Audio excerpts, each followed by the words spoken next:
श्री कृष्ण द्वारा परीक्षित का नामकरण। वैशंपायन जी कहते ही, जन्मेजय, भगवान श्री कृष्ण ने जब ब्रह्मास्त्र को पीछे लौटा दिया, उस समय सूत का ग्रह तुम्हारे पिता के तेज से दैदीप्यमान होने लगा। फिर तो विघ्न डालने वाले राक्षस उस घर को छोड़कर गायब हो गए। इसी समय आकाशवाणी हुई, केशव तुम धन्य हो। साथ ही वह प्रज्वलित अस्त्र ब्रह्मलोक को चला गया। इस प्रकार तुम्हारे पिता को पुनर्जीवन मिला। उत्तरा का वह बालक अपने उत्साह और बल के अनुसार हाथ पैर हिलाने लगा। यह देखकर भरत वंश की सभी स्त्रियों को बड़ी प्रसन्नता हुई। उन्होंने श्री कृष्ण की आज्ञा से ब्राह्मणों को बुलाकर सस्ती वाचन कराया। फिर वे सब आनंद मग्न होकर श्री कृष्ण का गुणगान करने लगी। जैसे नदी के पार जाने वाले मनुष्यों को नाव पाकर बड़ी खुशी होती है, उसी प्रकार कुंती, द्रौपदी, सुभद्रा, उत्तरा तथा कुरुकुल की अन्य स्त्रियों को बालक के जीवित होने से मन ही मन अपार हर्ष हुआ। तदनंतर सूत और मागधों ने भगवान श्री कृष्ण का स्तवन किया। उस समय उत्तरा बहुत प्रसन्न थी। उसने पुत्र के साथ आकर श्री कृष्ण को प्रणाम किया और श्री कृष्ण ने भी प्रसन्न होकर उस बालक को बहुत से रत्न उपहार में दिए। फिर अन्य यदुवंशियों ने भी नाना प्रकार की वस्तुएं भेंट करी। इसके बाद सत्य प्रतिज्ञ श्री कृष्ण ने तुम्हारे पिता का इस प्रकार नामकरण किया। कुरुकुल के परिक्षीण हो जाने पर यह अभिमन्यु का बालक उत्पन्न हुआ है, इसलिए इसका नाम परीक्षित होना चाहिए। जन्मेजय, इस प्रकार नामकरण हो जाने के बाद तुम्हारे पिता परीक्षित काल क्रम से बड़े होने लगे। जो ही उनकी ओर देखता उसका मन प्रसन्न हो जाता। तुम्हारे पिता की आयु जब 1 महीने की हो गई, उस समय पांडव लोग बहुत सी रत्न राशि लेकर हस्तिनापुर को लौटे।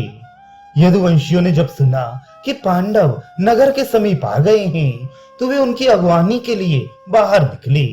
पुरवासियों ने फूलों के बंधनवारों, भांति भांति की ध्वजाओं और विचित्र विचित्र पताकाओं से हस्तिनापुर को सजाया। उन्होंने अपने घरों की भी सजावट की। विदुर जी ने देव मंदिरों में विविध प्रकार से पूजा करने की आज्ञा थी। राजमार्ग नाना प्रकार के फूलों से अलंकृत किए गए।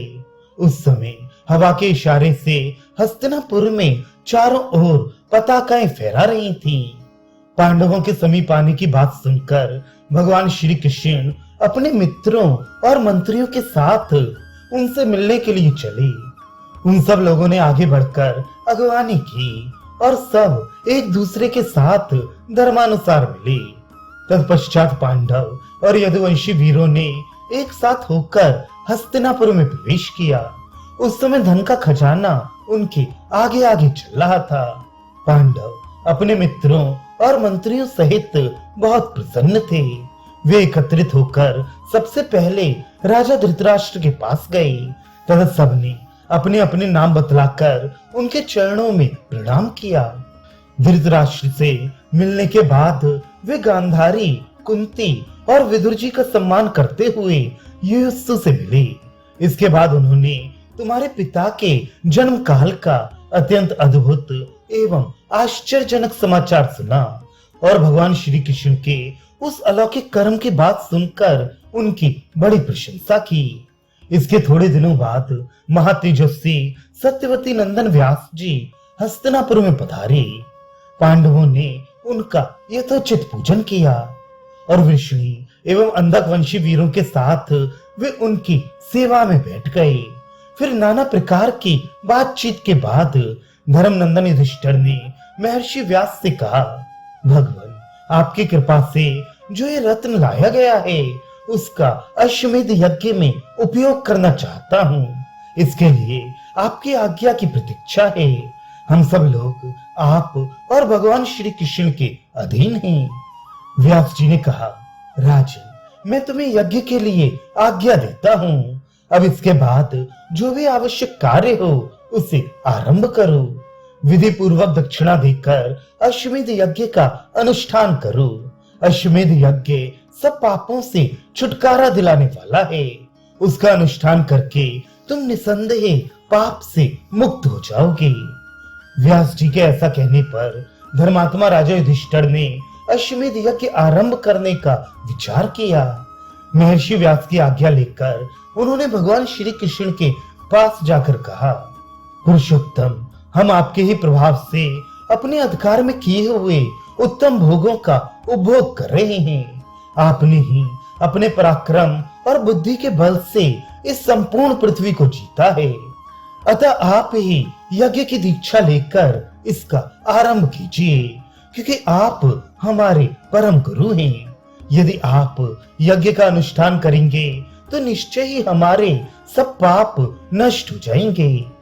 आप ही यज्ञ, अक्षर, सर्वरूप, धर्म, प्रजापति और संपूर्ण भूतों की गति हैं, ऐसी मेरी निश्चित धारणा है।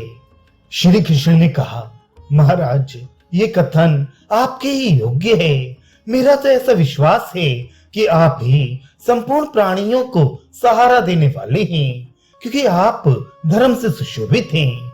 हम लोग आपके अंग अथवा सहायक हैं तथा आपको अपना राजा एवं गुरु मानते हैं। इसलिए आप हमारी अनुमति से स्वयं ही इस यज्ञ का अनुष्ठान कीजिए तथा हम लोगों में से जिसको जिस काम पर लगाना चाहते हो उसे उस काम में लगने की आज्ञा दीजिए। मैं आपके सामने सच्ची प्रतिज्ञा करता हूँ कि आप जो कुछ कहेंगे वह सब करूंगा। आपके द्वारा यज्ञ होने पर भीमसेन, अर्जुन, नकुल और सहदेव को भी यज्ञानुष्ठान का फल मिलेगा।